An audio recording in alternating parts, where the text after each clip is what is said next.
안녕하세요. 네, 윌비스 특허법 강사 박형준 변리사입니다. 이번에 이제 특허 고득점 영상 대신 이제 다른 컨텐츠를 준비를 해봤어요. 그래서 여기 얼굴 다들 이제 유명하신 분들도 계시는데 이제 네임드 분들 네, 수석 포함해서 이제 과목별로 고득점 하신 분들을 이제 한 분씩 섭외를 해가지고 자리를 마련해 보았습니다. 그래서 어떻게 한 과목에 대해서 고득점 방법론을 얘기하는 것도 뭐 의미가 충분히 있겠지만 이제 전체적인 밸런싱, 우리의 최종 목표는 이제 총점의 이제 최고 득점으로서 이제 합격 200등 안에 드는 것이 목표이기 때문에 그것과 관련해서 많은 정보들이 공유될 수 있으면 좋겠습니다. 네.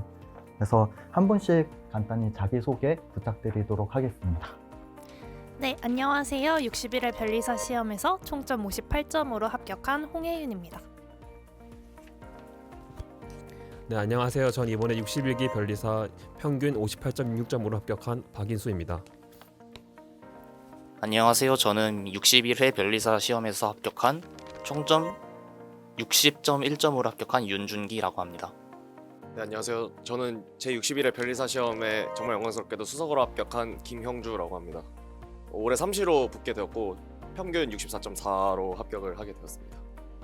이렇게 자기소개를 이렇게 어색하게 나눠보았는데요. 한 분씩 그냥 제가 부연 설명 드리면은 이제 형주 별님은 이제 수석으로서 이제 너무 유명하신 이제 상태일 것 같아서 네, 부연 설명은 넘어가고 이제 다음으로 이제 준기님 같은 경우에는 이제 특허 고득점으로 이제 거의 사실상 특허 1등일 거예요. 되게 불시험에서 아무튼 특허 1등으로 이렇게 살아남아 주셔가지고 이렇게 초대를 하게 되었고, 그다음에 인수님 같은 경우에는 이제 상표로서 이제 60점 이상 고득점을 뽑아 주셔서 이제 섭외를 하게 되었고, 이제 혜윤님 같은 경우에는 민소 7점 이상 고득점이시고 특허도 이제 상당히 고득점 이제 50점 중반 이상 넘어가셔가지고 이렇게 초대를 하게 되었습니다. 그래서 저희가 이제 유의미한 이제 그 정보를 이제 드리기 위해서 제가 키워드를 9개 정도 준비를 해봤습니다. 그래서 제가 특정 키워드를 하나씩 말씀드릴 건데 제가 키워드 관련해서 말씀드리면은 이제 그것과 관련해서 이제 수험생분들이 도움이 될 만한 사항이나 아니면 그것에 대한 자신의 의견을 편하게 말씀 주시면 좋을 것 같아요. 그리고 서로 이제 나는 이렇게 공부 안 했는데 하시는 분들이 있다면 그런 것들도 이제 자유롭게 말씀 주시면 좋을 것 같습니다. 첫 번째 키워드는 빠른 합격입니다. 네, 빠른 합격인데 한 분씩 이거는 질문을 해볼게요. 예를 들어서 이런 걸 잘하는 사람이 내 주변에서 좀 빨리 합격하는 것 같다, 이런 게 있으시다면 말씀 주시면 감사하겠습니다. 혜윤님부터 먼저. 저는 사실 이거를 말씀드리고 싶어서 이 영상 인터뷰하는 자리에 응하게 됐는데요. 제가 생각했을 때는 좀 징징거리지 않고 무던하게 멘탈 관리 잘하는 사람이 빨리 합격을 하는 것 같습니다. 사실 이제 변리사 시험을 하다 보면, 공부를 하다 보면은 되게 외롭고 힘든 순간들이 많잖아요.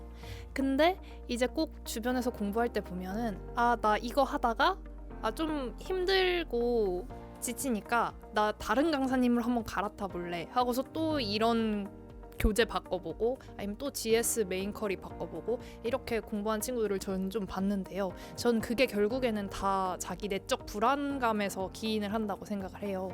근데 이제 제가 합격까지 딱 하고 보니까 좀 그렇게 불안감을 스스로 컨트롤하는 데 실패했던 친구들보다는 이제 합격한 친구들은 대체로 그냥 힘들어도 버티면서 티 내지 않고 꿋꿋하게 한 친구들이 그래도 빨리 합격에 이르는 편이 아닌가 싶습니다. 네, 좋은 말씀 감사합니다. 어떻게 보면은 이제 공부 방법적인 측면보다는 이제 멘탈적인 측면에서 내가 무언가 하기로 했을 때 약간 그거를 진득하게 존버할 수 있는지 되게 중요한 것 같습니다. 혹시 주변에 징징거리는 사람들이 많은 편인가요? 네, 강의나 이제 뭐 강사, 이제 교재 이런 걸로 이제 좀 맞지 않은 분들도 뭐 가끔 계실 수는 있지만 그래도 대부분 비슷한 방식으로 하고 있기 때문에 뭘 하더라도 네, 그걸 꾸준히 해 나가는 거 그거는 정말 중요한 것 같습니다. 네, 준기님. 저도 혜윤님의 의견에 많이 동의를 하는 게 사실 저도 그동안 공부를 하면서 멘탈적으로 흔들렸던 적이 사실 크게 있지 않았다고 생각하거든요. 그래서 그 GS 등수 같은 거나 아니면은 그 강사 답안을 보면서 내 답안하고 비교를 해보면서 이제 실수가 있으면은 그런 건 찾아 나가야 되지만 강사 답안하고 내 답안하고 너무 크게 차이가 난다 해서 내가 너무 실력이 없다든지 너무 절망하게 되면은 이제 그것 때문에 슬럼프가 결국에는 언젠가 올 수도 있다고 생각을 했는데 저는 사실 그렇게까지 너무 제 스스로를 몰아세우려고 하지는 않았어서 저도 멘탈적으로는 큰 문제가 없었기 때문에 저도 나름대로 빠른 합격을 할 수 있었다라고 생각을 해서 혜윤님의 의견에 동의합니다. 빠른 합격 축하드립니다. 감사합니다. 네, 기득이시죠? 네, 저희가 동차 영상, 생동차 영상도 있는데 사실 그분들은 약간 이제 운까지 따라준 거고 기득이어도 정말 빨리 붙은 게 맞습니다. 네, 그래서 말씀드릴게요. 혹시 형주별님? 네, 저는 이제 첨언을 하자면은 아까 앞서 말씀해주신 것처럼 이제 그렇게 멘탈적으로도 흔들리지 않는 것도 중요한데 저는 빠른 합격을 위해서는 일단은 기본에 충실한 게 진짜 중요하다고 생각을 합니다. 이제 제가 말하는 기본이라 함은 이제 답안 작성을 할 때 조문, 판례, 사안 이 세 가지를 적극적으로 활용하고 뭔가 좀 기교를 부린다든지 아니면 플러스 알파적인 거를 좀 현출을 해서 약간 경쟁력을 확보하려고 괜히 약간 좀 삽질을 하는 것보다는 철저하게 좀 기본적인 것들에 충실한 답안 작성을 지향하는 게 그 빠른 합격을 위해서는 진짜 중요한 미덕이라고 생각을 합니다. 그러니까 매년 어쨌든 적은 비율이지만 생동차건 부진동이건 그렇게 동차 합격자 분들도 이제 꾸준하게 나오는 걸 생각을 해보면은 사실 그런 분들이 이제 그 기득 이상의 이제 다른 그런 수험생들과의 경쟁에서 살아남을 수 있었던 계기가 그런 분들이 사실 엄밀히 말해서는 이제 변리사 수험 관련된 내공이 그들보다 높다고 보긴 현실적으로 어렵잖아요. 근데 그럼에도 붙어서 이제 결실을 맺을 수 있다는 거는 그렇게 그만큼 기본에 충실하게 그 답안 작성을 함으로써 오히려 교수님들이 묻는 바에 직관적으로 좀 대답한 인상을 그렇게 받았기 때문에 교수님들께서 그렇기 때문에 또 점수가 잘 나와서 이제 합격을 할 수 있었지 않았나라는 생각이 들어서 저도 동차 시절에 어쨌든 비록 선택 과목 때문에 떨어졌지만 동차 때도 그렇게 합격 커트라인을 넘겨보고 이제 기득 때 오히려 욕심을 부렸다가 좀 돌아오는 시간이 길어지면서 좀 더 절절하게 느꼈던 것 같아가지고 그런 부분이 좀 도움이 많이 되었던 것 같습니다. 네, 너무 중요하신 말씀해 주셔서 감사합니다. 빠른 합격을 위해서는 이제 기본이 중요하다 이렇게 말씀 주셨는데 이따가 저희가 조금 더 기회가 되면 그 기본 조문 판례 사안이라든지 아니면 각 과목별로 어느 범위까지 해야 기본적인 사항이고 이제 그걸 벗어나면은 이제 추가적으로 이제 삽질을 하는 게 될 수 있는지 이런 것도 좀 얘기를 더 나눠보면 좋을 것 같습니다. 그래서 네, 인수님. 저도 이제 다 분들의 말씀에 동의를 하고요. 전 이제 남들과 다르게 좀 오래 공부해가지고 제 많은 사람들 지켜봤는데 일단 이제 변리사 시험 공부할 때는 다들 이제 빠른 합격을 위해서 이제 당장 포부가 있어서 100의 에너지를 가지고 있다고 치면 한 기득 정도까지 가면 기득에서 안 됐을 때는 정말 이제 그 정신 타게 커가지고 정말 이제 그 에너지가 한 50 정도로 감소한다는 느낌 받았거든요. 저는. 그래서 저는 이제 그런 거 이제 예를 들어 기득 아까 30까지는 되게 그래도 빨리 붙은 편이라고 생각을 하는데 이제 그때 그 정신적 타격을 버티는 힘 그리고 그러기 위해서는 전 되게 이제 루틴을 잡아주는 게 되게 중요하다고 생각하거든요. 그래서 막 이제 어떤 날은 공부하고 싶고 뭐 어떤 날은 공부하기 싫고 뭐 그런 날이 이제 다 변화무쌍하게 있을 텐데 특히 지금 이제 겨울에는 연말이고 연초다 보니까 공부가 잘 안 되잖아요. 근데 그럼에도 불구하고 똑같은 하루하루를 만들어 가는 게 저는 정말 중요하다고 생각하고요. 그리고 이제 그게 이제 슬럼프가 왔을 때 가장 이제 잘 빠져나갈 수 있는 길이라고 생각하고 그리고 이제 또 아까 말씀해주셨듯이 기본에 충실한 거 그거 정말 저는 정말 중요하다고 생각하는 게 이제 항상 이제 고점 받고 싶어가지고 다른 거 계속 보고 이렇게 하잖아요. 그러기보다는 딱 이제 정해진 양을 완벽하게 이해를 한 다음에 그래도 시간이 남는다면 다른 걸 추가하는 게 저는 가장 빠른 합격을 위해서는 바람직한 길이라고 생각합니다. 너무 감사합니다. 생활 면에서도 이제 루틴 너무너무 중요합니다. 저희가 이제 단기 시험이 아니라 장기 시험이기 때문에 꾸준히 자기의 퍼포먼스를 낼 수 있는 환경을 구축해 나가는 거 너무 중요하고요.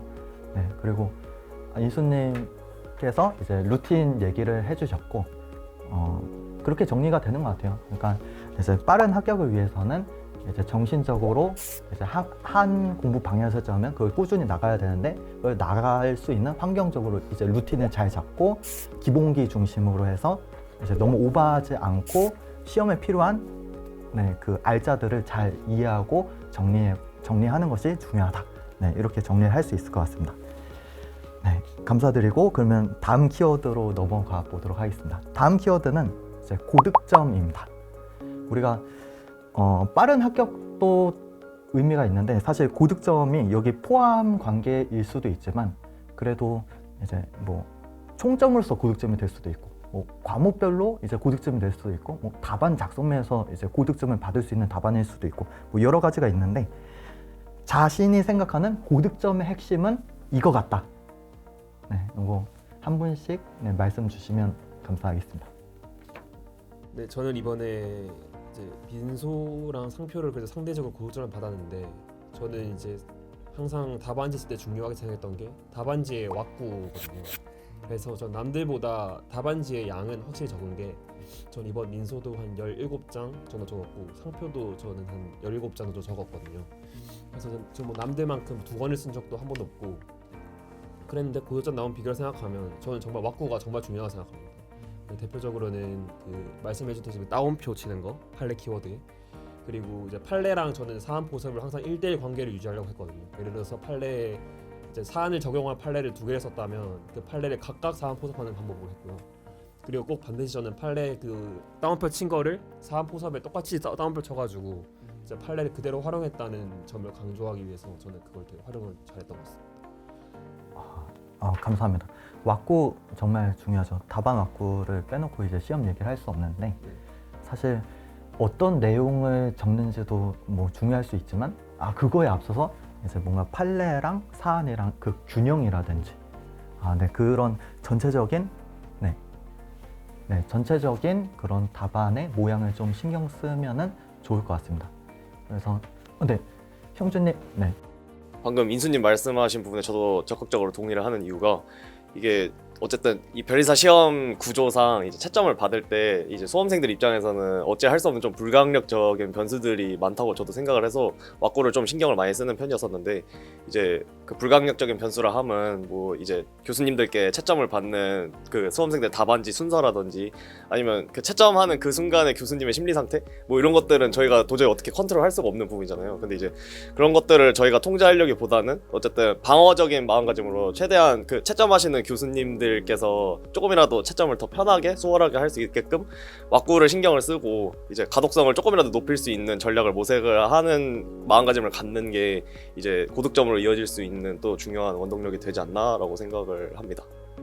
왁구가 중요한 이유가 본질이 사실 우리가 채점을 받는 입장이다 보니까 보기 편하게 이제 떡을 만들어서 줘야 내가 조금 이제 서운한 측면이 있더라도 그래도 이쁘게 봐줄 수 있는 그런 요소들이 증가할 수 있기 때문에 그런 심리적인 측면에서도 답안을 이쁘게 쓰려고 하는 노력은 너무 중요한 것 같습니다. 그 중기님 혹시 말씀 주실? 저도 왁구를 엄청나게 중요시하다고 생각하는데 저는 조금 다른 얘기를 좀 하자면은 저는 이제 고득점을 하기 위해서는 저희가 총 4문제를 풀잖아요. 근데 총 4문제를 30점, 20점, 30점, 20점이니까 시간을 정확하게 잘 분배를 해서 어느 한 문제라도 너무 치우쳐서 시간을 분배해서 쓰지 않는 게 제일 중요한 것 같습니다. 아무래도 4문제를 다 도합을 해서 그거를 점수로 나오는 거기 때문에 아무리 한 문제를 치우쳐서 그 문제가 높은 점수를 받는다 하더라도 그 높은 점수 때문에 나머지 3문제에서 낮은 점수를 받게 되면 결국에는 그 과목을 높은 점수를 받지 못하는 결과가 이어진다라고 생각을 하기 때문에 그 4문제를 고루 잘 쓰는 연습을 하는 것이 중요하다고 생각합니다. 맞습니다. 사실 하나하나 다 놓칠 수 없는 요소들인데 시간 관리 면에서 이제 4문제를 다 균형 있게 풀어야지 기본 점수 이상은 다 확보할 수 있는 조건이 성립할 수 있기 때문에 너무 중요한 것 같습니다. 혹시 혜연님 말씀해 주실 게 있으신가요? 네. 네, 방금 준기님 말씀에 이제 첨언을 해보자면은 저도 시간 관리의 중요성을 굉장히 강조하고 싶은데요. 저는 이제 GS는 보통 사람들 합격자들이 그 연습용이다. 내가 실전에서 어떻게 하고 나올 건지 미리 모의고사를 치는 느낌으로 진지하게 임해라 이런 말을 많이 하잖아요. 제가 GS를 많이 써보면서 그 체득을 했던 건데 문제 1, 2번을 이제 아무리 욕심이 나도 저는 제 경우에는 65분을 딱 넘어가면 이제 그 회차 GS는 이제 그냥 망하는 회차가 되더라고요. 아무리 욕심이 나도 무조건 63분 안에는 무조건 끊어야 된다라고 생각을 해서 전 책상에 이렇게 써놓고 공부를 했었어요. 무조건 문제 1, 2, 뭐 63분 안쪽으로 풀 것 이런 식으로. 그래서 문제 1, 2, 3, 4를 모두 균형 있게 풀어야 고득점 할 수 있다는 준기님의 이제 말에 전적으로 공감을 하는 바이고요. 이제 형준님이랑 인수님의 말에도 어느 정도 첨언을 하고 싶은 게 제가 생각했을 때 이제 민소랑 특허 상표는 약간 공부법이 다르다라고 생각을 하는데요. 이제 민소는 워낙 양이 많다 보니까 목차로 뭔가 좀 트릭을 준다기보다는 있는 내용을 기본에 충실해서 잘 써내려가면은 고득점이 터지는 경우가 많은 것 같고요. 이제 특허랑 상표는 아까 두 분 말씀해주신 것처럼 약간 왁구에 조금 더 신경을 써야 하는 과목이라고 저는 생각을 하는데 특히 그 박형준 변리사님 그 판례 목차들 있잖아요. 저는 그걸 이제 사안포섭에 엄청 자잘자잘하게 뜯어서 활용을 많이 하려고 노력을 했는데 그런 식으로 목차만으로 이제 내용이 다 읽히는 답안지가 완성이 되면은 이제 채점자 친화적인 답안지가 된다고 생각을 하거든요. 그리고 상표는 뭐 당일에 잘 풀고 상표는 일단 당일에 좀 잘 풀고 그 사안포섭을 좀 열심히 길게 두껍게 하시는 분들이 고득점이 나오지 않나라고 생각합니다. 네, 처음 부탁드릴게요.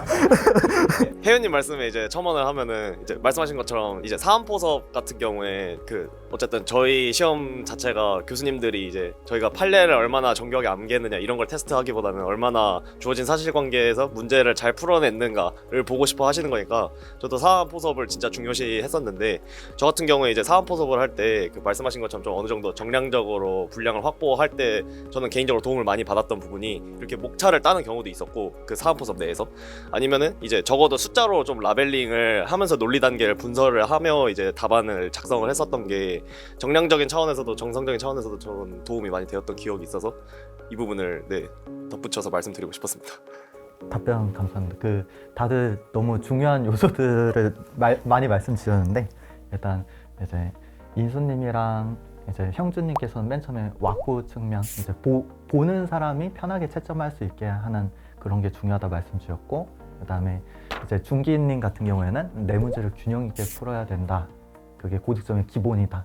이렇게 말씀을 주셨고 그다음에 혜윤님은 이제 여러 가지 다 맞는 말인데 이제 답안을 이제 사안포섭 부분에서 좀 충실히 하고 그다음에 과목별로 차이가 있는 거를 조금 더 고려를 해주시면 좋겠다 이렇게 말씀 주셨고 다 너무나 또 맞는 말씀입니다. 그래서 하나하나 사실 다 기본인 것 같아요. 제일 중요한 게 이제 자기가 문제를 뭐 잘 풀어야 되는 것 자체도 중요할 수도 있고 너무 중요한 게 많지만 그런 것들은 이제 뒤에 공부 방법이나 뭐 GS 이런 테마들을 준비했는데 거기서 조금 더 심층적으로 들어가 보면 좋을 것 같습니다. 이제 다음 키워드로 공부 방법에 대해서 이제 좀 얘기를 나눠봤으면 좋겠는데요. 이제 저희가 일반적인 공부 방법으로서 이제 과목별로 민특상 시간 분배를 어떻게 할지나 그다음에 과목별로 뭐 이해 중심으로 할지 뭐 문제풀이 중심으로 할지 뭐 이런 것들이 좀 있을 수 있고 이제 구체적인 공부 방법으로 나는 기본서 회독을 할 때 뭐를 중심으로 했다라든지 이 시기에는 좀 이런 거 위주로 했다. 그래서 좀 깊게 들어갈 수도 있을 것 같아요. 그래서 처음 이제 얘기할 때는 일반적인 공부 방법으로서 이제 과목별로 이제 민특상 어느 정도 비율로 공부했는지 뭐 이런 거 말씀 주실 분 있으신가요? 저는 민소가 생각보다 매우 양이 많다라고 생각을 해서 민소가 점수를 잘 준다라고 생각을 해서 민소 공부를 많이 한 것은 아니고 그냥 민소가 단순하게 기본서 양이 한 800페이지 되고 특허가 한 400페이지 되고 상표가 한 300페이지 되니까 민소를 일단 제일 비중을 많이 둬서 50% 정도는 민소에 공부를 투자를 했었고 특허가 한 30%, 그 다음에 상표가 한 20% 정도 됐던 것 같습니다. 기본서 같은 것도 이제 민소는 아무래도 800페이지다 보니까 가장 많은 시간을 투자를 해서 읽을 수밖에 없었던 것 같고, 그 다음에 내용 면에서도 이제 이해를 먼저 해야 되고 그 다음에 이제 암기를 해야 되고 하니까 그거를 다 같이 하려면은 민소에서 가장 많은 시간을 투자할 수밖에 없다 생각했습니다. 아, 네. 답변 감사합니다. 혹시 다른 분들 중에 이제 공부 비율이 뭐 이 정도에서 크게 좀 벗어나시는 분들이 있으신가요? 대부분 이제 민소 중심으로 열심히 하고 나머지 이제 특허, 상표 이 순서대로 공부를 하시는 것 같아요. 비슷하시죠? 네. 그리고 공부할 때 당연히 양이 많으면 많을수록 이제 이해를 어느 정도 하는데 시간을 투자해야 많은 양을 이제 머릿속에 기억할 수 있기 때문에 그냥 민소는 아무튼 이해를 해야 그 방대한 양을 할 수 있는 것 같습니다. 네. 그래서 공부 방법과 관련해서 혹시 이어서 좀 수험생분들한테 도움이 될 만한 뭐 회독 방법이라든지 아니면 이런 과목 할 때 어떤 식으로 이제 과목별로 차이를 두면 좋을 것 같다. 네, 말씀 주실 분 계신가요? 제가 말씀드리고 싶은 방법 중에 하나는 기본서 회독하는 방법인데 기본서를 많은 사람들은 저는 수동적으로 단순히 받아들이고 있지 않나 라는 생각을 많이 했었어. 그 주변인 중에서 추천해준 방법인데, 기본서를 읽을 때 일단 한 페이지를 읽고 나서 그 다음에 그 다음 페이지에는 어떤 내용이 나올지를 생각을 미리 한번 해보고 그 다음 페이지를 열면은 이제 내가 여기서 이 내용이 있을 거라 예상을 했는데 그 다음 페이지에 이 내용이 없네 하면은 이제 조금 이제 그 부분은 다시 좀 봐야 되는 부분이고, 근데 딱 열어보니까 이제 내가 예상했던 내용들이 잘 적혀 있고 그 내용의 키워드도 다 들어있고 하면은 이제 그 부분들은 이제 어느 정도는 궤도에 올랐다 라고 판단을 해서 다음 회독 때는 그 부분은 이제 제껴두고 그 다음 페이지로 넘어가는 방식으로 회독을 하면은 이게 회독의 주기도 줄일 수 있고 어느 정도 내가 약한 부분을 더 많이 회독을 할 수가 있어서 저는 이런 방식으로 회독을 많이 진행했었습니다. 너무 중요한 말씀인 것 같아요. 여기 얘기의 핵심은 자극인 것 같아요. 우리가 기본서 같은 걸 볼 때 이제 봤던 내용을 계속 보다 보니까 익숙해져서 자극이 세게 약할 수 있는데 뒤에 걸 예상을 한다면 이게 틀렸는지 내가 예상한 게 들어가 있는지에 따라서 자극을 한 번 받고 이제 내용을 보게 되면 조금 더 세게 입력이 될 수도 있을 것 같고, 그다음에 혹시 자기가 회독 관련해서 좀 나는 다른 방식으로 좀 좋은 방법이 있었다 하시는 분들 있으신가요? 네, 저 같은 경우에 이제 3법 공통으로 기본서 책 정리를 할 때 이제 활용을 했었던 좀 도움이 많이 됐던 방법이 있었는데요. 이제 대부분 이제 그 보통 수험생활 하시면서 기본서 책 정리를 할 때 보통 형광펜들을 많이 활용하시잖아요. 근데 이제 저 같은 경우에는 좀 그 유튜브에 올라와 있던 모 그 변호사님의 공부 방법 채널에서 좀 도움을 많이 받았던 그 방법이 있어가지고 그거를 좀 소개를 드리고 싶은데, 그 구조화 독서법이라는 그 전략인데 이제 그게 그 목차 단위별로 형광펜 색깔을 통일을 해가지고 이제 책 단원이 A 단원부터 뭐 Z 단원까지 있다고 하면 이제 처음부터 끝까지 일관된 그 목차 단위 색깔을 이제 통일을 해가면서 이제 그렇게 책 정리를 하는 방식이었는데, 저는 거기에다가 제가 더불어서 그 제 스스로 좀 응용하는 방법까지 가미를 해서 책을 정리를 했었습니다. 이제 그 방법을 간략하게 소개해드리자면은, 처음에 이제 가장 큰 목차 단위에 해당되는 형광펜 한 색깔을 들어서, 저 같은 경우엔 파란색이었는데 그걸 이제 그 기본서의 첫 단원부터 끝 단원까지 일단 그 색깔로만 쫙쫙쫙 그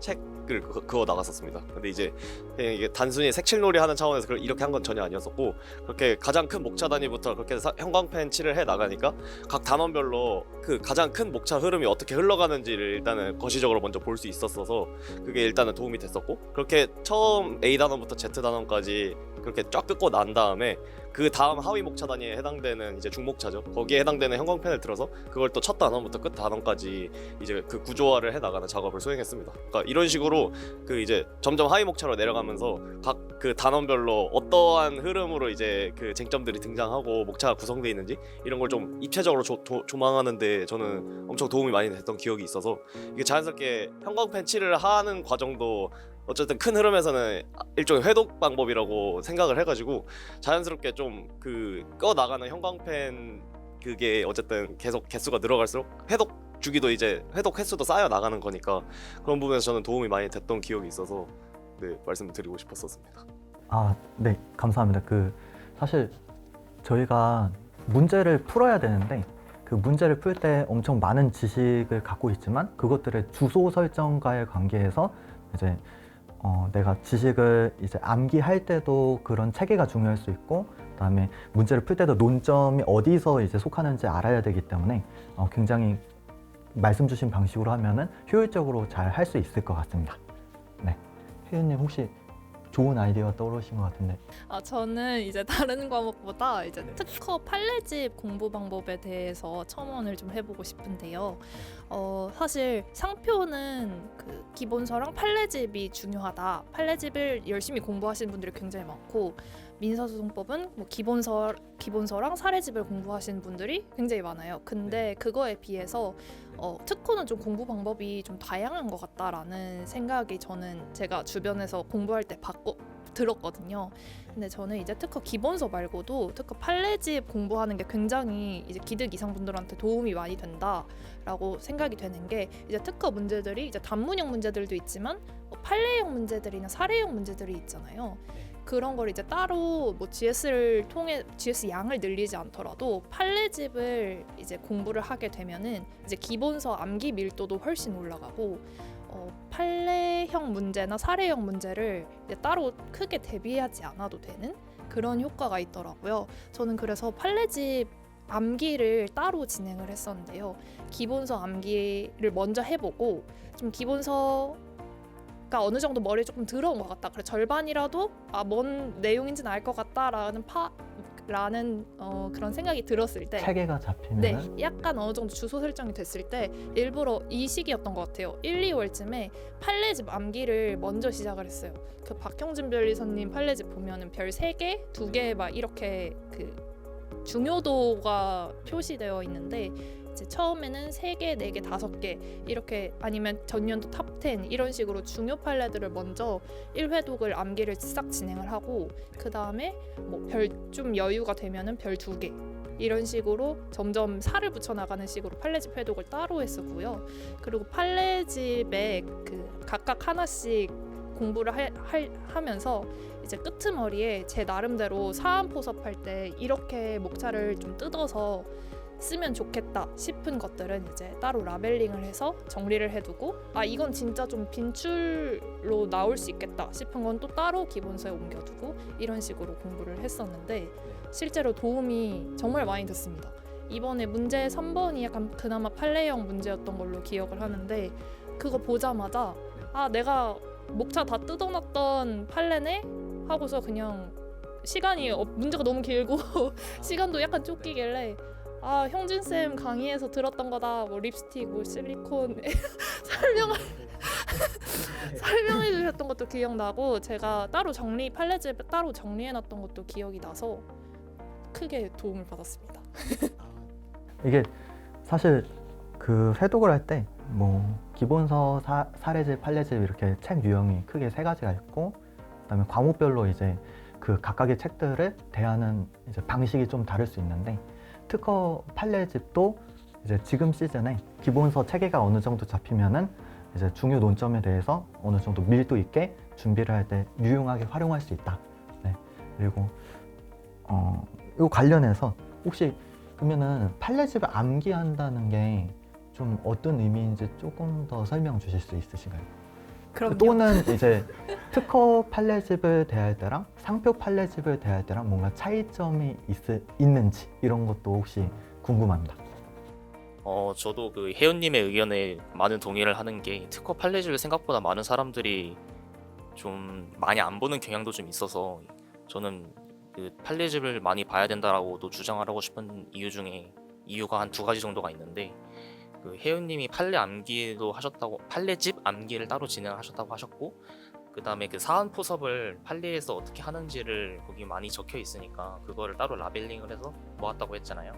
근데 저도 이제 판례집을 하루에 6개씩 보면서 중요한 판례나 아니면 판례가 했던 사안 포섭들을 혜윤님이 하셨던 것처럼 따로 포스트잇에 적어서 기본소에다가 옮겨 붙이는 방식으로 옮겨 놓으면은 이제 기본소를 볼 때 나중에 판례가 어떤 방식으로 사안 포섭을 했는지를 한 번 더 눈으로 체크를 하고 넘어갈 수 있기 때문에 그런 식으로 판례집을 활용하면 되게 좋고, 그리고 또 판례집을 보면 되게 좋은 이유 중에 하나로, 아무래도 판례에서 먼저 법리를 설치하고 그 사안 포섭을 해 나가는 구조로 대부분의 판례가 이루어져 있는데, 그 법리를 계속 반복되는 법리를 똑같이 판례가 설치를 하고 있기 때문에 판례집을 읽다 보면은 중요한 판례들은 계속 판례집에서 똑같은 문구들이 계속 나오기 때문에 그걸 읽다 보면은 이제 암기할 때도 너무 많이 봤던 판례이기 때문에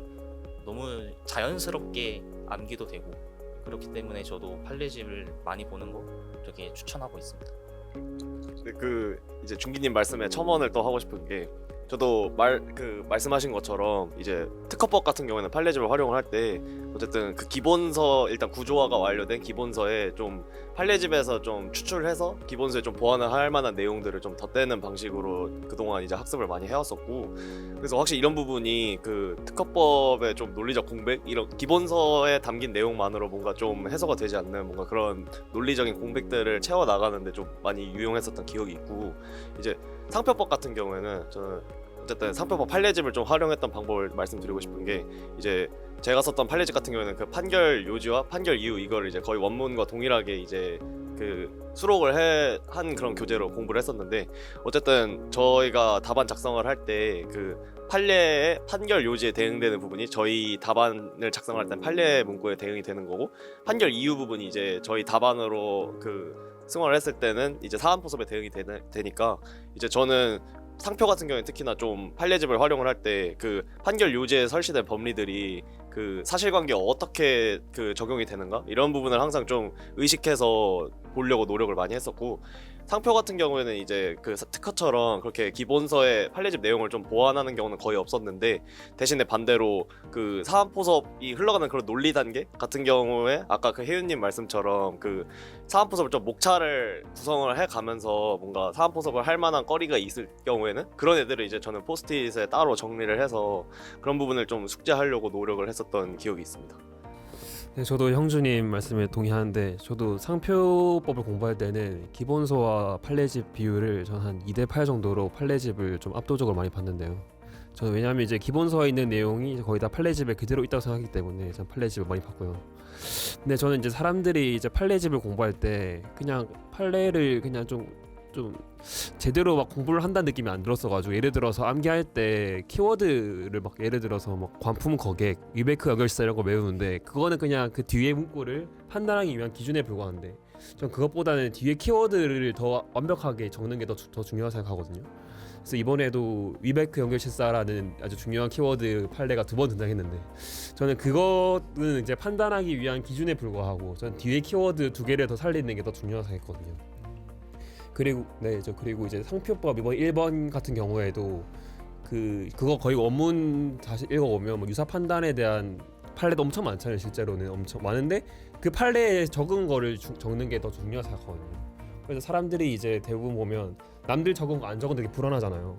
근데 저는 거기 판례에 적는 걸 다 적는 게 가장 중요하다고 생각하거든요.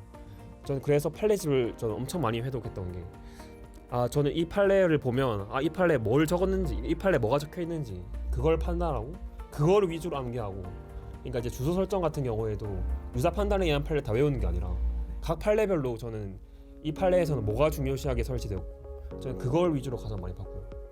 그리고 저는 그 이제 판례에서 이제 어떤 문구를 이제 판단하기 위한 구성 요소보다도 그 뒤에 판단하는 그 법리를 외우는 데 또 중점적으로 뒀던 것 같습니다.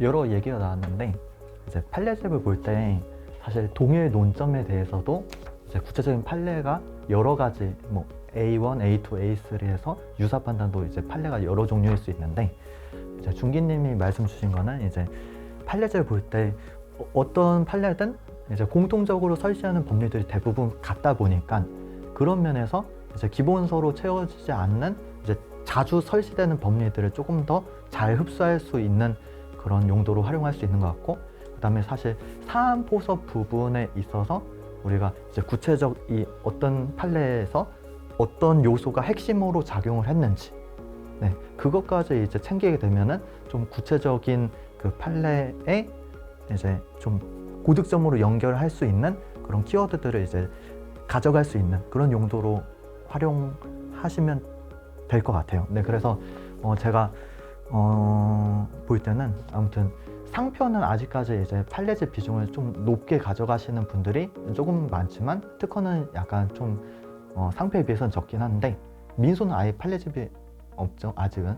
네, 사례집만 있죠. 네, 그래서 각 과목별로 네, 좀 판례집을 참조하셔서 자기가 부족한 부분을 채워 나가시면 좋을 것 같습니다. 그러면 판례집 얘기를 좀 나눠봤는데 이제 사례집으로 이제 테마를 좀 바꿔서 얘기를 나눠보도록 하겠습니다.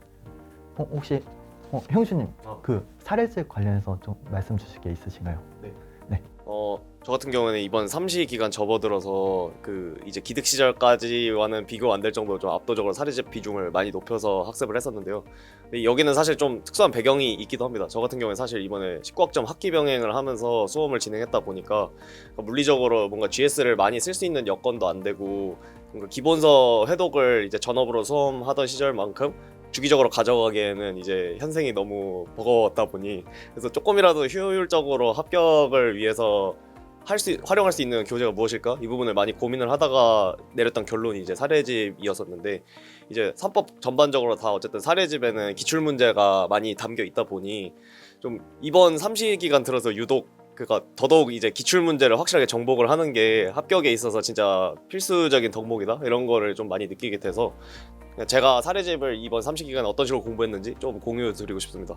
저 같은 경우에는 좀 사례집을 속도감 있게 보는 걸 선호를 했었는데 이제 각 사례집 내에 이제 뭐 문제가 예를 들어 100문제가 있다 치면은 처음 1회독을 할 때는 각 문제를 빠르게 그냥 제가 평소에 실제 시험에서 그 목차 잡듯이 저는 사실 그 답안 작성하기 전에 그 실제로 문제를 받아들이면은 그 문제 사실관계 읽고 발문이 주어지잖아요. 근데 이제 저는 발문 바로 옆에다가 그냥 사실관계를 읽고 그 준원점이랑 결론 정도만 좀 가볍게 잡고 바로 답안 작성으로 들어가는 타입이었어서 저는 별도로 그 주어지는 연습지 같은 거를 동차 때부터 한 번도 활용을 해본 적이 없거든요. 그래서 이제 저는 문제풀이 시간을 줄일 수는 없으니까 답안 작성 시간을 좀 일정 수준 확보하려면은 목차 잡는 시간을 줄여야겠다라고 스스로 좀 결론을 내려서 그런 전략을 세웠는데 사례집을 풀 때도 실제 시험 문제 풀듯이 동일한 좀 방식으로 처음에 속도감 있게 1번부터 100번까지 그 준원점이랑 결론 정도 이렇게 빠르게 잡아가면서 사례집에 수록되어 있는 해설이랑 비교를 해보고 대충 준원점 추출 제대로 됐고 결론 제대로 맞췄다 하면은 이제 바로 패스. 근데 만약에 틀리거나 아니면 결론이 틀리거나 아니면은 준원점에서 뭐 일부 누락하거나 이탈되는 게 있으면은 그런 부분들만 따로 좀 북마크를 해둔 다음에 그 다음 회독을 수행할 때 틀린 문제들 위주로 이제 보는 방식으로 회독을 수행을 했고요. 점차적으로 이제 회독 주기가 길어질수록 그 틀린 문제 개수를 좀 줄여나가는 방식의 사례집 회독을 이번에 했었는데 도움이 정말 많이 되었던 기억이 있습니다. 사실 판례집은 우리가 아는 내용을 이제 보충해 나가서 답안을 좀 더 풍성하게 쓸 수 있는 그런 요소로서 작용을 하는 것 같고, 사례집 같은 경우에는 우리가 대부분 사례집이 기출문제 중심으로 이루어졌다 보니까 이제 자주 반복적으로 출제되는 문제라든지 가끔 출제되는 문제라든지 이런 거를 어느 정도 파악을 할 수 있어서 내가 부족한 부분을 좀 중요 논점, 아까 말씀 주셨던 기본 위주로 이렇게 채워 나갈 때 내 기본을 설정하는 데 굉장히 도움이 많이 될 것 같아요. 다른 분들 같은 경우에 사례집 과목별로 어떻게 활용했는지 이런 거 말씀 주실 수 있으신가요? 저도 이번에 형주의 말씀처럼 저도 이번에 특허 사례집을 되게 적극적으로 활용했는데요. 그러니까 예를 들어서 이제 GS 시즌에는 좀 바쁠 수 있으니까 최대한 이제 기본 이론을 듣고 난 직후에 저는 예를 들어 3시나 기득일 때 저는 한 1, 2월 달쯤 이제 GS 가기 전에 이제 사례집을 좀 많이 풀었는데요. 일단 저는 사례집 많이 푼 이유가 요즘 특허 같은 경우에는 조치형 문제도 많이 나오고 하니까 제가 조치에 많이 약하다 보니 그걸 극복하기 위해서는 다양한 문제를 풀어야 될 생각을 했고요. 그리고 이제 기출 문제는 너무 러프해서 이제 GS 문제를 풀 때랑 항상 다른 느낌 많이 받았거든요. 그래서 그거를 현장감 있게 제가 그걸 할 수 있는 방법은 시험장에서밖에 푸는 방법이 없으니까 이제 최대한 이제 고시반에서 이제 좀 공부했는데 항상 저는 똑같은 이제 목차 잡는 시간 목차만 잡았거든요. 똑같이 전 7분 이렇게 하고 목차를 항상 잡고 그리고 주쟁점이 맞았나 틀렸나 그것만 체크하고 왜냐하면 사례집 너무 많이 보면 기본서를 많이 못 볼 수 있으니까 그리고 조치 연습을 정말 많이 했던 것 같습니다. 사례집으로 그런 식으로 저는 적극적으로 하고 있습니다.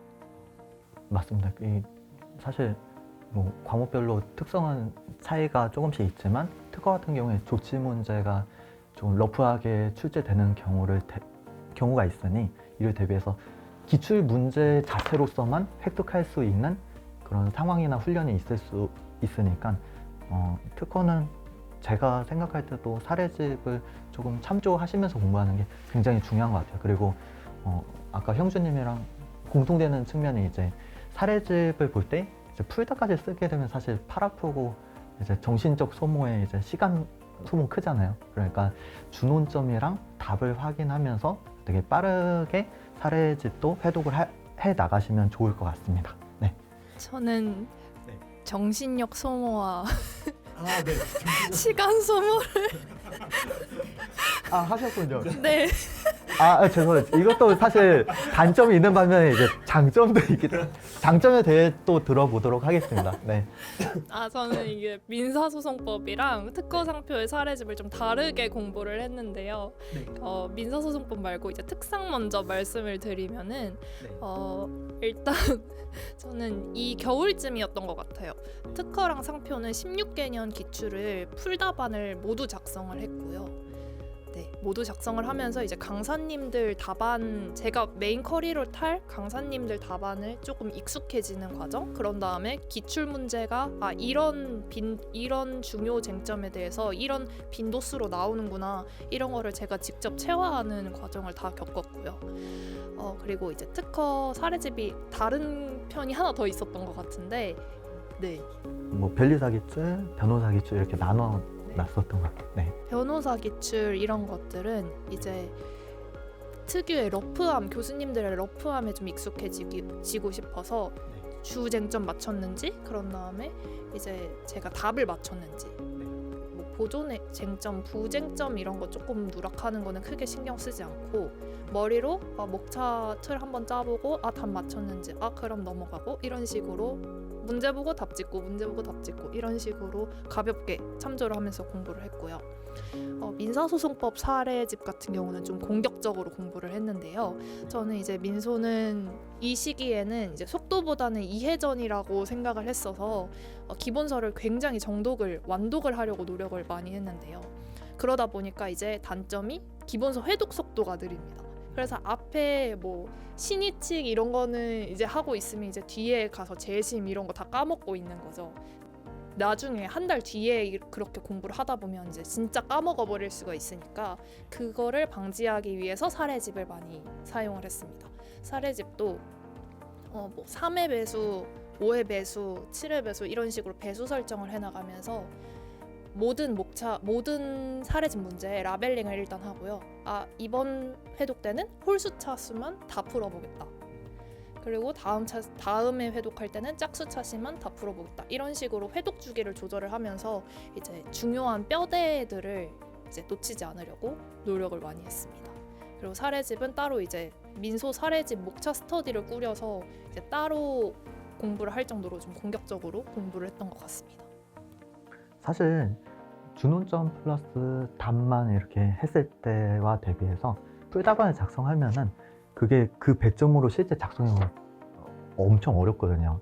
그렇기 때문에 거기서 얻을 수 있는 실전적인 포인트라든지 이런 것들을 또 인사이트를 얻을 수 있어서 풀답안 작성도 손은 아프고 정신은 소모했지만 유의미할 수 있다 이 부분 말씀드리고 그리고 특허 같은 경우에 뭐 사례집이 뭐 변리사 기출이 있는데 그런 것들은 풀답안 작성해 보면 어차피 우리 시험에서 나왔던 거니까 유의미한데 변호사 기출 같은 경우에는 좀 시간 세이브하고자 준원점에 답 맞춰보고 괜찮은 것 같습니다. 그리고 민소 같은 경우에는 사례집이 이게 같은 논점별로도 문제가 다양하게 있기 때문에 회독 주기를 짧게 가져가기 위해서 이제 뭐 135 뭐 이런 식으로 홀수차만 이렇게 선별해서 풀고 다음번에 다른 거 풀고 이런 식으로 가능한데, 아무튼 우리가 사례집을 푸는 목적은 시험에 많이 나오는 것을 핵심적인 내용을 추리기 위함이 조금 더 강하지 않나, 저는 그렇게 생각을 하는데, 네.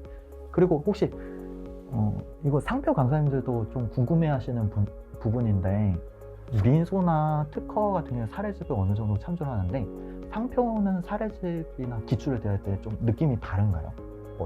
의견이 있으시면 좀 말씀 주실 수 있으신가요? 제가 느끼기에 상표 같은 경우에는 특히나 좀 상대적으로 상표는 좀 전반적인 지난날 기출 이력을 보면은 과락률이 다른 과목에 비해서 높은 경우가 많다 보니까 실제로 기출 문제 사례집을 제가 활용을 할 때도 상표 같은 경우에는 좀 유독 특허나 민소보다 난이도 높게 느껴지는 문제들이 꽤 많더라고요. 그래서 이제 아까 제가 말씀드렸었던 그 저만의 방식의 그 사례집 그 회독을 해 가면서 상표는 좀 유독 그러니까 틀리는 문제들이 다른 과목보다도 훨씬 많더라고요. 그래서 이제 그런 문제들을 좀 최대한 정복하려고 좀 부단히 신경을 썼던 기억이 있는 것 같습니다. 네. 저는 상표는 사실 좀 선택을 좀 해야 되는 부분이라 생각을 하는 게, 아무래도 상표가 저도 그렇고 대부분의 사람들이 제일 공부 비중을 적게 가는 과목이다 보니까 상표도 기본서도 읽어야 되고 판례집도 봐야 되고, 근데 이제 거기에 사례집까지 보게 되면은 사실 민소의 비중을 조금 줄이든지 특허의 비중을 조금 줄이든지 해서 시간을 조금 더 상표에다 투자를 할 수밖에 없는 상황이 올 거라고 생각을 해서 저는 사실 사례집은 거의 보지 않았습니다. 그래서 그 사례집을 아예 안 본 것은 아니고 이제 짝수시다 보니까 겨울 방학에는 이제 사례집을 볼 시간이 아무래도 있으니까 그때 이제 한번 보고 이제 거기에 기출 문제도 있으니까 상표는 기출이 그동안 어떻게 나왔는지 정도의 확인을 해보고, 그리고 이제 그때 상표 기출은 정말 종잡을 수 없구나 라는 것도 한번 느껴보고, 이제 그 다음에 이제 상표는 이제 사례집으로 하는 것이 아니라 이제 GS 시즌이 다가오니까 GS에서도 이제 충분히 많은 문제들이 나오기 때문에 나름 여러 문제를 대비함에 있어서 사례집의 비중을 상표는 크게 높이지는 않아도 될 것 같다고 생각합니다. 네, 저도 약간 상표 사례집은 최대한 덜 봤는데요. 저는 그 약간 이건 저의 소신이었는데, 저는 특허나 민소 같은 경우에는 이제 동일한 쟁점이 예를 들어서 좀 중복해서 나오는 경우가 있어가지고 이제 그걸 대비하고자 이제 민소랑 특허 사례집 많이 봤는데요. 이제 상표 같은 경우에는 동일한 표정에 대해서 똑같은 쟁점으로 나온다고 저는 생각하지 않거든요. 거의. 그래서 차라리 이제 그 사례집도 물론 좋은 자료지만 이제 그 사례집을 대할 때는 저는 결론 맞추는지가 제일 중요했고, 저는 그거를 위해서는 판례집을 가장 중요하게 봤다고 생각했고, 그 GS 시즌에 이제 제가 이제 판례집을 활용해서 이제 외웠던 판례들을 활용해서 제가 답을 맞출 수 있는지, 그게 저는 제일 중요하다고 생각했습니다. 상표에 대해서 여러 가지 사례집 얘기를 나눠봤는데, 상표도 사실 뭐 이제 많이 나오는 논점들이 물론 있겠지만, 사실 저도 예전에 수험 시절에 상표 사례집을 풀어봤는데 뭐 상품 하나 이거 잘못해가지고 유사 판단 달라져서 막 문제 박살나고 막 이런 것들 하면은 기분 나쁘고, 그리고 이제 GS 시즌에도 그런 것들을 이제 좀 연습을 할 수 있으니까 어떻게 보면은 점수의 안정성을 높이는 관점에서 들어가면 민소나 특허는 특정 논점 단위로 공부를 해두면은 유리한 측면이 조금 더 있는 것 같고, 그 다음에 문제를 그 순간 풀면서 순발력으로 대응해야 되는 요소가 좀 높은 상표 같은 경우에는 이제 약간 맛보기라든지 유형 파악이라든지 그런 관점에서 이제 사례집을 활용하는 게 좀 괜찮을 것 같다, 이런 의견인 것 같습니다. 그러면은 이제 교재를 넘어서 이제 이해, 정리, 암기, 뭐 시기별로 어떤 걸 좀 중심으로 하는 게 괜찮을지, 이런 것들에 대해서 좀 말씀 주실 분 있으신가요? 우리가 통상적으로 이제 GS 시즌이 있고 GS B 시즌이 있는데, 사실 GS 시즌에는 GS 이제 주말에 하는 거 이제 복습하느라 이제 정신이 통상 없고, 이 비시즌 때 이제 좀 어느 정도 레벨업을 해놔야 되는데 이런 거에 대해서 좀 자기가 했을 때 도움이 됐던 게 있다. 이거는 약간 짝수시에 조금 한정된 얘기일 수도 있을 것 같은데요. 아무래도 동차는 3월부터 시작을 해야 되니까 짝수시를 기준으로 얘기를 드리면은 아무래도 이제 한 9월부터 시작을 한다 치면은 9월부터 한 12월까지는 암기보다는 이해를 위주로 하는 것이 맞다고 생각을 해서 기본서를 조금 천천히 회독을 해보는 게 저는 좋다고 생각을 하고, 그리고 이제 기본서를 읽다 보면은 이제 아무래도 나중에 추후에 암기를 할 때도 기본서를 여러 번 이해를 열심히 하고 했던 게 암기에 많은 도움이 되기 때문에 그렇게 9월부터 한 12월까지는 이해 위주의 공부를 하는 것이 좋다고 생각하고요. 그리고 이제 한 1월, 2월쯤에 돼서 DS 시즌이 가까워서 답안지를 쓰기 시작하기 일보 직전이 되면은 이제 그때는 답안지를 써야 하기 때문에라도 암기를 비중을 많이 올리는 것이 좋고, 그리고 제 기억에 박형준 변리사님께서 2월에는 암기 스퍼트를 올려야 된다고 강조를 많이 하셨던 것 같거든요. 그래서 저도 그때 2월에는 이제 기본서 회독 비중을 좀 줄이고 암기에 하루에 3시간 정도씩은 투자를 하면서 암기에 많은 비중을 올려서 그 3월 GS 시즌 데뷔를 했었고, 그리고 이제 3월부터 6월까지 GS 시즌에는 문제를 많이 써보고 이제 그거에 대한 복습도 해보고, 그렇기 때문에 이제 그때는 다시 이해하는 쪽으로 다시 돌아오는 것 같고요. 그 다음에 이제 7월이 되면은 이제 그때는 이제 이해를 어느 정도는 포기해야 할 때가 왔다고 생각합니다. 왜냐하면은 아무래도 이제 그때 이해를 시작하려다가 보면은 이제 너무 늦은 감이 있기 때문에 어느 정도 이해를 포기하고 암기를 하는 것이 맞다고 생각합니다. 그리고 이제 나름 7월까지 되면은 최신 판례 같은 것들이 좀 쌓이고 있기 때문에 맨 처음에 이해했던 9월부터 12월까지에는 없었던 판례들이 등장할 수가 있거든요. 3월부터 6월까지. 그래서 이제 그때는 최신 판례 같은 것도 좀 보고 그런 식으로 하는 게 맞다 생각합니다. 시기별로 되게 좀 포인트를 짚어 주셨는데요. 그러니까 기득이죠. 짝수시 분들의 이제 해당하는 사항인데 대략 9월부터 12월까지는 이해 중심으로 좀 투자를 하시고 1월, 2월은 이제 쓰기를 위해서 암기를 좀 치중을 하시고 3월부터 6월까지 열심히 쓰시고 그다음에 7월에는 이제 이해를 살짝 버리면서 이제 최신 판례 보충하면서 암기를 다시 해야 되는 이런 구조인 것 같아요.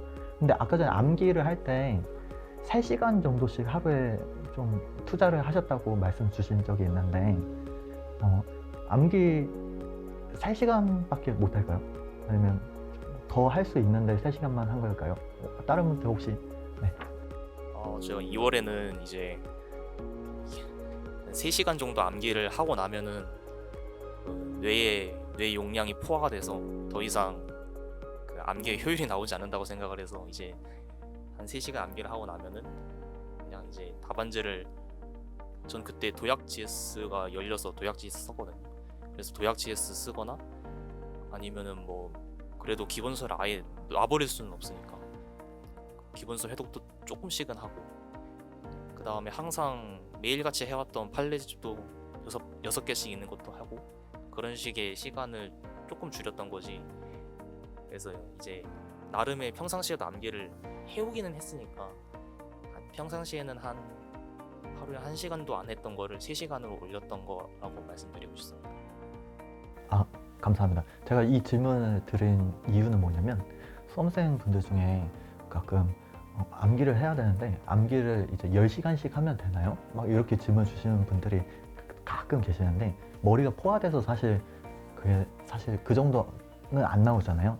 그래서 3시간 정도면 그래도 많이 한 것이죠. 그리고 사실 이해를 하면서 암기가 되기 때문에 그걸 인위적으로 분리할 수는 없지만 오로지 순전히 인위적인 암기만을 위한 시간을 3시간 정도씩 하루에 가져가셨다. 네, 이런 의미로 네, 맞습니다. 해석을 하면 예. 되겠죠. 순수하게 암기만을 위한 시간은 한 3시간이라고 보는 것 같습니다. 혹시 암기를 위해 나는 인위적인 암기로 더 많은 시간을 했다 하시는 분 있으신가요? 네, 혹시 네, 경험 좀 말씀해 주시면 감사하겠습니다. 저도 이번에 기득으로 합격을 해서 이것도 다 짝수시 분들한테 해당이 되는 얘기인 것 같은데요. 저는 9월부터 이제 시험 이틀 전, 그러니까 7월이죠. 7월 말까지 그 매일매일 하루에 2번씩 그 암기 스터디를 진행을 했는데요.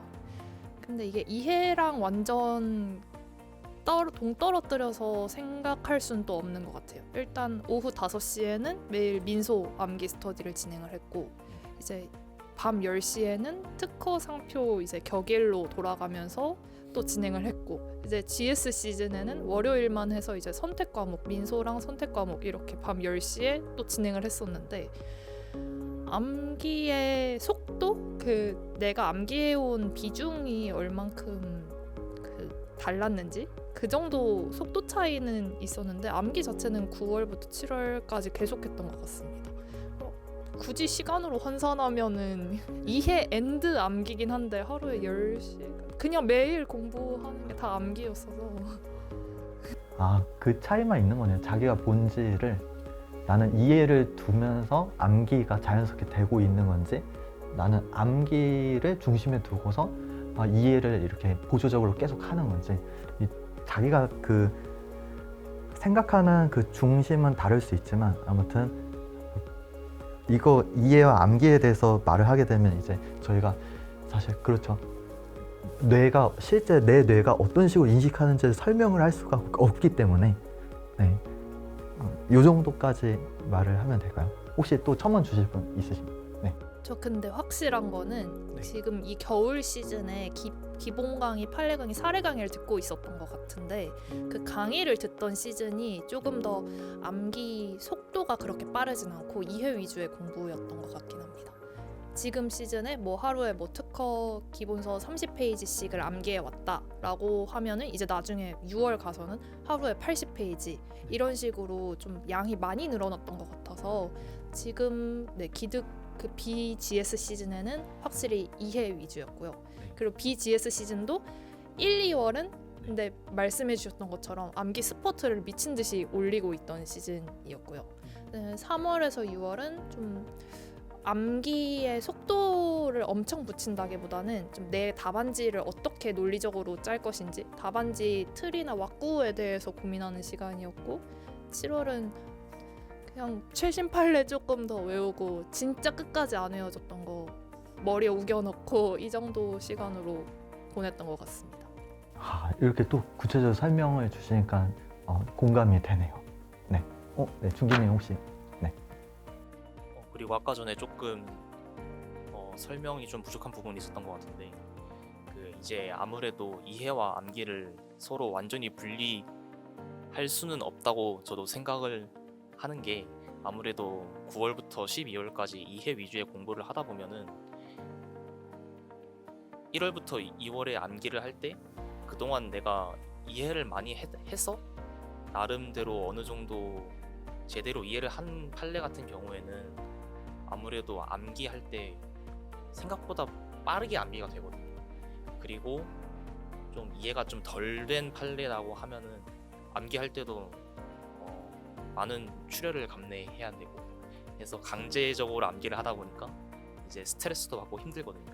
그렇기 때문에 사실 9월부터 12월까지에 너무 암기를 하려고 노력을 하다 보면은 이제 이해가 덜 돼 있기 때문에 오히려 너무 암기의 효율이 안 나오다 보니까, 그래서 이제 9월부터 12월까지 이해를 많이 해야 되고, 이제 2월에 암기할 때 이제 그거를 밑거름 삼아서 암기할 때 효율을 올리면은 좋다고 생각합니다. 정리 감사합니다. 사실 저희가 교재에 있는 내용이 80% 정도는 어느 논리적인 규칙이 있기 때문에 그 논리 규칙을 이해하게 되면 암기가 동시에 돼버리는 경우가 많고, 뭐 단순 열거라든지 이제 뭐 고려 요소, 판단 요소 같은 게 이 나열이 돼 있으면 그런 것들 이해를 넘어서 인위적 암기까지 해야 답안 현출이 가능하기 때문에 걔네들은 인위적인 암기를 이제 작업을 수행할 수밖에 없는 거고, 그래서 아무튼 이 비수기 때는 이해를 좀 쌓아두고 GS 들어가기 뭐 한두 달 전부터 암기 스파트를 올리면은 일단 구조적으로는 괜찮은 것 같습니다. 그래서 암기와 이해, 네, 이게 아무튼 풀기 어려운 부분도 있지만 최대한 구체적으로 이제 사람들한테 충분히 도움이 될 정도는 말씀드린 것 같고, 근데 저 네. 진짜 하나만 더 첨언해도 되나요? 그럼 뒤에 드리겠습니다. 네. 저는 제가 3월에 이제 GS 시즌에 딱 들어갔을 때 제가 만약에 GS 퍼센티지가 막 80% 이렇게 나오면 멘탈이 무너질 것 같아서 그걸 제가 물기득인 거를 두 눈으로 보기가 싫어서 암기 스포트를 미리 1, 2월에 올린 건데요. 만약에 스스로 생각했을 때 내가 강철 멘탈이다. 나 한 3, 4월까지 8, 90% 찍혀도 안 처지고 끝까지 잘 공부할 수 있다라고 생각하시는 분들은 어쨌든 시험장 가기 직전에 어쨌든 다들 다 외운 상태로 들어가기 때문에 암기 스포트를 조금 늦게 올리시고 이해 위주 공부하셔도 될 것 같습니다. 근데 네, 스스로 이제 물기득인 거 확인하면은 이제 공부 못할 것 같다 하시는 분들은 이제 1, 2월에 빨리 암기를 해주시는 게 바람직하지 않나 생각합니다. 아, 맞습니다. 사실 우리는 시험을 잘 보는 게 최종 목표이기 때문에 7월에 암기 스파트 올리시는 분들도 계신 걸 고려할 때 GS보다는 자신 있는 상황을 고려해서 이제 좀 이해가 부족하신 분들은 조금 더 이해를 가져가시는 것도 좋을 것 같습니다. 사실 그 가끔 상담 같은 게 요청이 오면은 이제 기드분들 같은 경우에 이제 삼시 형님들이 3월 GS 시즌에 들어올 텐데 엄청 잘할 거라고 막 이렇게 추정을 하고 있더라고요. 그래서 30분들도 사실 힘들잖아요. 3월에 들어갈 때. 네, 그래서 뭐 다 힘든 상황이다. 근데 조금 더 노력을 할 뿐이다. 약간 이 정도 차이만 있는 것 같고, 그다음에 기득분들의 모든 목표는 사실 3월에 아름다운 입장을 하는 건데 너무 어렵습니다. 네, 그래서 저희도 얘기는 하고 있지만 아무튼 각자 상황에 맞춰서 저희 얘기는 참조만 해주시면 좋을 것 같습니다. 이제 공부 방법과 관련해서 일반적인 얘기들을 좀 많이 나눠본 것 같은데, 저희가 시험을 보는 거다 보니까 이 시험 경향을 배제하고 얘기를 할 수가 없잖아요. 그래서 좀 과목별로 차이라든지 아니면 해마다 어떤 차이라든지 이거 자기가 느끼는 게 있다면 좀 말씀 주실 수 있으신가요? 네, 저희가 아무래도 이제 2차를 여러 번 치다 보니까 해마다 정말로 경향이 많이 달라졌다 생각하는데요. 어떤 해는 조치가 많이 나온 적도 있고, 어떤 해는 판례가 많이 나온 적도 있고, 어떤 해는 이제 모두가 못 쓸 만큼 어렵게 나왔던 적도 있는데요. 이제 그럴 때마다 저는 항상 제가 그동안 계속 떨어졌었지만 항상 저는 변화가 필요하다고 생각했거든요. 그 해 어렵게 나왔다면 어렵게 공부해야 되고, 그 해 조치가 많이 나왔다면 이제 조치를 많이 공부해야 되고. 근데 저는 그게 오히려 저는 더 합격을 늦추는 길이 됐다고 생각하거든요. 왜냐하면 이 시험의 정도는 일단 무조건 2시간 안에 정해진 문제에 답을 다 써야 되는 거고 답을 맞춰야 되는 거고, 그건 항상 변함이 없는데 거기에를 이제 계속 공부만 바꾸면 이제 그 정밀도가 떨어지잖아요. 그래서 항상 저는 중요하게 생각했던 건 그럼에도 불구하고 기본 되는 내용은 가장 중요하게 생각하고, 이제 그럼에도 불구하고 다음에 똑같이 어렵게 나와서 똑같이 브리타가 나왔다면 그걸 공부한 사람은 정말 운이 좋은 거고, 저 그것 때문에 절대 떨어진다 생각하지 않거든요. 그래서 저는 항상 이제 지금 공부하고 계신 분들에게 드리고 싶은 말씀은 항상 기본에 충실하고, 이제 브리타는 정말 이제 시간 남을 때 공부하고 거기에 대한 암기의 정밀도를 많이 올리지 말고 거기에 이제 특정 키워드만 가져갔으면 좋겠다는 말씀을 드리고 싶습니다. 감사합니다. 이게 그 수험계에 가끔 그런 거 있잖아요. 어떤 해에는 와 GS만 보면은 고득점 나오네, 최신 판례만 보면 고득점 나오네, 어떤 해에는 뭐 사례집만 봤더니 고득점이 나오네 하면서 매번 달라지는데 이게 과목별로도 차이가 있고 해마다 차이가 있지만 그럼에도 불구하고 내가 시험 보는 해에는 어떤 게 또 중심으로 나올지 모르기 때문에 그 기본을 가져가는 게 제일 중요한 것 같습니다. 그렇다면은 이 기본을 가져가기 위해서 또는 이제 과목별 빈출 논점을 가져가기 위해서 효율적인 공부 방법, 네, 이런 거 좀 말씀 주실 분 있으신가요? 말씀 좀 드리자면은 저 같은 경우에는 그 기출 이제 경향을 예측하는 것 자체도 사실 수험하는 입장에서는 쉽지가 않다 보니까 아까 인수님 말씀처럼 매번 경향에 따라서 수험 본인이 학습하는 방식에 변화를 주기보다는 그래도 어쨌든 좀 일관된 그냥 좀 뭐든지 과유불급인 것 같습니다. 그래서 그렇게 좀 밸런스가 잡힌 그런 공부를 하는 게 중요하다고 생각을 하고요. 특히 뭐 올해 60일의 특허법 같이 진짜 모두가 예측 못할 정도로 좀 괴랄하게 그렇게 문제가 출제될 때는 그럴 때일수록 오히려 그냥 문제에서 묻는 바를 그냥 직관적으로 목차로서 현출을 해주는 방식이 저는 도움이 많이 됐다고 생각합니다. 올해는 유독 뭐 소설문도 많았고 주변에서 그 시험 끝나고서 막 그 지인들이랑 얘기 나눠 보면은 물어보는 게 너무 많으니까 뭐 한두 개 막 놓치고 그 답안 작성할 때 누락하신 분들도 꽤나 있었던 걸로 기억을 해서 그냥 그런 거 하나하나 놓치지 않고 그냥 어쨌든 묻는 바를 직관적으로 목차로서 현출을 해주는 답안 작성 태도가 도움이 많이 된다고 생각을 하고요.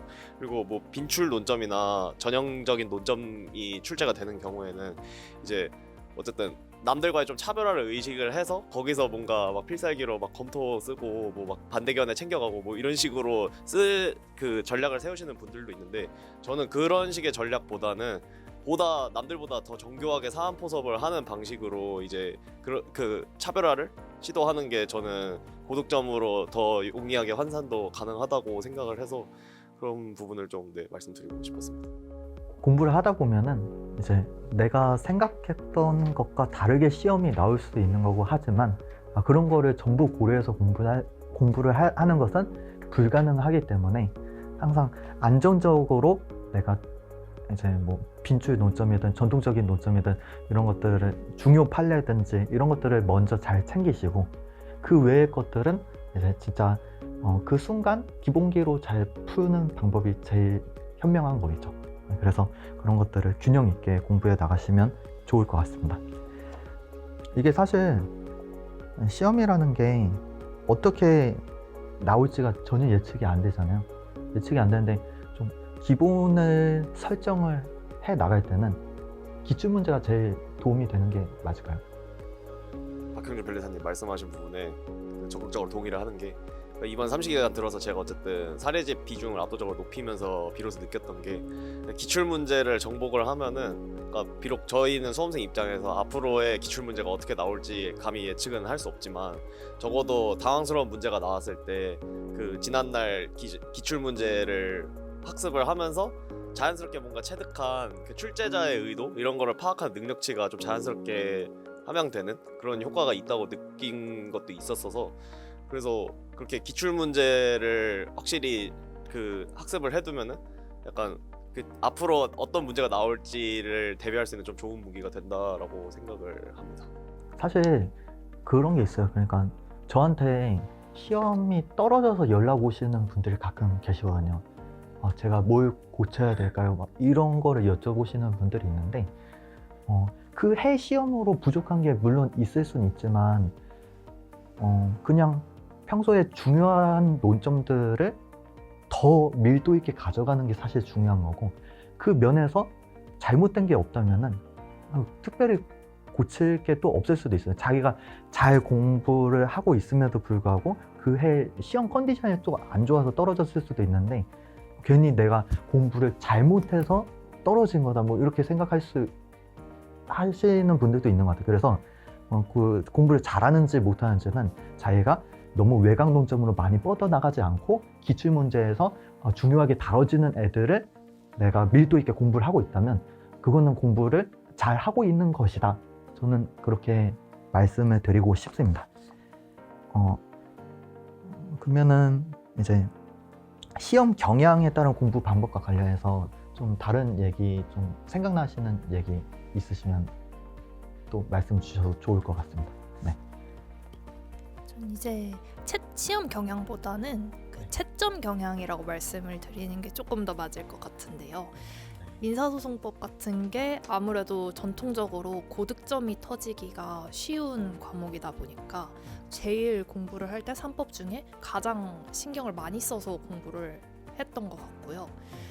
이제 특허 상표는 당일에 잘 푸는 사람이 최고다라고 생각하는 과목이라고 생각하는데 그나마 생각을 했을 때 내 기본기로 당일 운이 아니라 기본기로 커버할 수 있는 과목이 둘 중에 뭘까를 놓고 보면 저는 특허였거든요.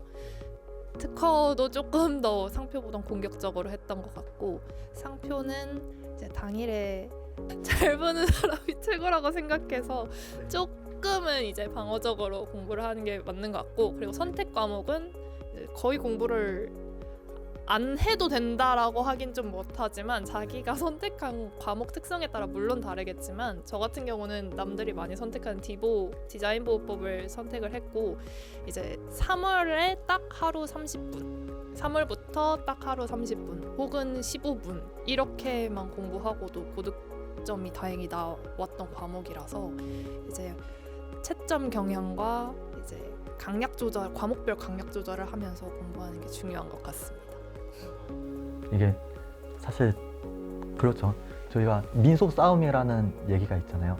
사실 수험생 때도 저는 민소 잘하는 친구가 제일 후광이 나 보였어요. 그래서 민소는 안정적으로 이제 점수를 가져갈 수 있는 부분이 이제 특상에 비해서는 확실히 높다 보니까 거기서 이제 우리가 전체 밸런스로 민소를 먼저 잡아야 되는 거. 그리고 민소를 잡을 때도 거기서 좀 그래도 큼직큼직한 큰 줄기 위주로 먼저 잘 잡으신 다음에 이제 뭐 최신 판례라든지 이런 걸 보충해 나가는 식으로 공부를 하시면 좋을 것 같고 그다음에 특허가 상표보단 낫다 이렇게 말씀 주셨는데 네 그거는 네 뭐 이제 기준에 따라 조금 다를 수 있지만 그 차이는 사실 그건 것 같아요. 뭐냐면은 특허 같은 경우에는 민소랑 상표 약간 중간에서 왔다 갔다 하는 그런 성격을 가지고 있기 때문에 상표보다는 약간 쟁점을 뭐 이제 좀 상표보다는 쟁점을 준비하는 데 있어서 민소랑 유사한 특성이 조금 더 강하기 때문에 그래서 안정성이 상표보다는 좀 높지 않을까 이렇게 생각하는 거고 상표는 사실 구체적 개별적 맨날 똑같은 논점임에도 불구하고 문제가 이제 복잡하게 나오면은 이게 순간 푸는 게 너무 중요하기 때문에 상표는 그런 걸 실수 방지하는 것을 이제 문제 풀이를 GS 시즌에 하시면서 보완을 해 나가시는 게 중요할 것 같습니다. 선택은 각자 이제 과목 특성상 차이가 있지만 아무튼 30분 이하로 3월부터 이렇게 해주셨는데 그래도 괜찮게 나온 케이스도 있다. 이 정도로 참고해 주시면 좋을 것 같습니다. 네. 특허가 민소와 약간 상표 사이의 그런 느낌 말씀하시다가 그냥 생각이 나서 얘기를 하고 싶은 부분인데 민소는 어쨌든 절차법이고 근데 이제 상표는 그나마 산재법 중에서는 전 개인적으로 좀 실제법적 성향이 그나마 좀 강하다고 생각을 했었거든요. 근데 이제 특허는 이제 절차법 비중도 제법 크고 실제법 비중도 크고 이러다 보니까 저는 사실 혜윤님이랑 반대로 그러니까 특허가 항상 저는 취약 과목이었었습니다. 그래서 이제 그러니까 아예 그냥 절차법적인 민소거나 아니면 좀 진짜 실체법적인 느낌이 나는 상표 같은 경우에 그냥 어쨌든 둘이 법적 성격이 너무나 명확하다 보니 오히려 대비를 하는데 좀 그래도 학습 전략 세우기도 그냥 수월했었던 것 같은데 특허 같은 경우에는 뭔가 그 중간 사이에 껴있는 느낌을 저는 항상 받았다 보니 어떤 식으로 대비를 해야지 고득점으로 나올 수 있을까? 약간 이런 부분에 대한 감각을 깨닫기까지가 좀 시간이 오래 걸렸었던 느낌이 있었던 것 같습니다. 저는 사실 이런 시험 경향이라는 거를 조금 수험생들이 너무 생각하지 않았으면 하거든요. 왜냐하면 이게 올해 특허 시험 60일의 시험처럼 나올 줄은 정말 아무도 예상하지 못했다라고 생각을 하거든요. 저도 진짜 그 처음에 특허가 1교시니까 많은 긴장을 하고 있었을 그 시험지 받기 한 3분쯤 전에 파본 확인을 할 때 사실 너무 멘탈이 무너졌던 기억이 있어요. 그렇기 때문에 사실 어차피 누구나 다 거기서 많은 당황을 하고 답안지를 쓰기 시작하기 때문에 어떻게 시험이 나올까에 대해서 너무 고민하지 않았으면 좋겠다는 게 제 의견이고요. 그리고 그 이유 중에 하나로 저는 항상 60회 때 동차 때부터 과연 시험이 무슨 문제가 나올까 이런 고민도 많이 했었거든요. 예를 들어 동차 때는 이제 데이터 팩토리라는 판례가 있는데 그 판례가 전화업 합의체 판례지만 사실 뭐 전년도에 작은 논점으로 출제가 됐다라고도 해서 그러면은 이번에는 안 나오지 않을까? 라고 생각을 해서 저는 과감하게 데이터 팩토리 판례를 버렸거든요. 근데 이제 그 판례가 60회 때 1번으로 나왔던 것 같거든요. 예, 그래서 이제 그 열자마자 많은 절망을 했던 기억도 있습니다. 그리고 또 이제 뭐 기득 때도 마찬가지로 사실 어떤 문제가 나올지 막 예상해 보면서 살아왔었는데 전혀 제 예상과 맞지 않은 특허 시험도 나왔었고, 그 다음에 상표에서도 이제 아무래도 최신 판례로 레고캠 파마가 떴기 때문에, 그리고 이제 그게 그 논점이 그동안 출제가 거의 안 되어왔던 논점인데도 최신 판례로 나름 새로운 법리고 해서 중요하다 생각해서 이건 무조건 나오겠다 하고 엄청나게 열심히 공부를 해서 단문 대비도 하고, 그 문제 나오면 어떻게 쓰겠다고 목차까지 다 준비를 해놨지만 출제가 안 됐거든요. 그렇기 때문에 사실 그 시험 경향을 너무 사람들이 매몰되면은 오히려 좋지 않은 결과가 발생할 수도 있는 것 같아서 조금 그건 지양하는 게 좋지 않을까 생각합니다. 그래서 이제 시험 경향에 대해서 너무 생각하지 말고 언제나 가장 중요한 거는, 물론 암기도 중요하지만 이해를 해야 그 퀄리티가 높은 답안지를 쓸 수가 있기 때문에 기본소도 열심히 보고 최대한 이해를 열심히 하는 방향으로 하는 게 좋지, 어느 한 논점에만 이게 나올 것 같다 해서 거기에 투자를 하지 말고 어느 정도는 고루고루 하는 게 좋다 생각합니다. 원했던 답변이 이제 시작이 됐는데 네, 한번 그러면 네. 진짜 짧은 거라.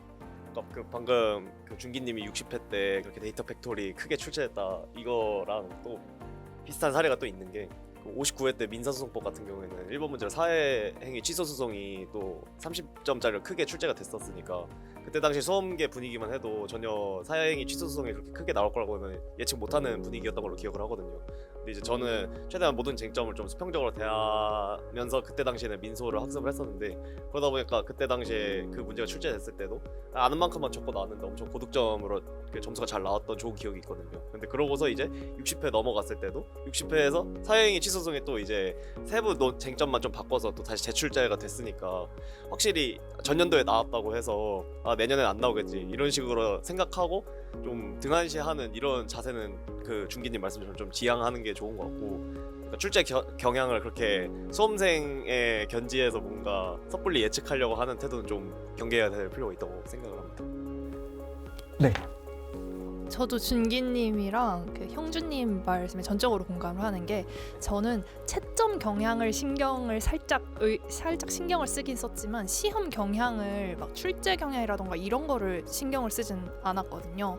그냥 남들 하는 거 잘 하고 기본기 잘 닦고, 그러니까 막 이상한 부수 논점 막 다 수집해가면서 양 늘리지 말고 그냥 기본에 충실해서 할 걸 잘 하자. 그래서 기본기를 잘 닦아놓자.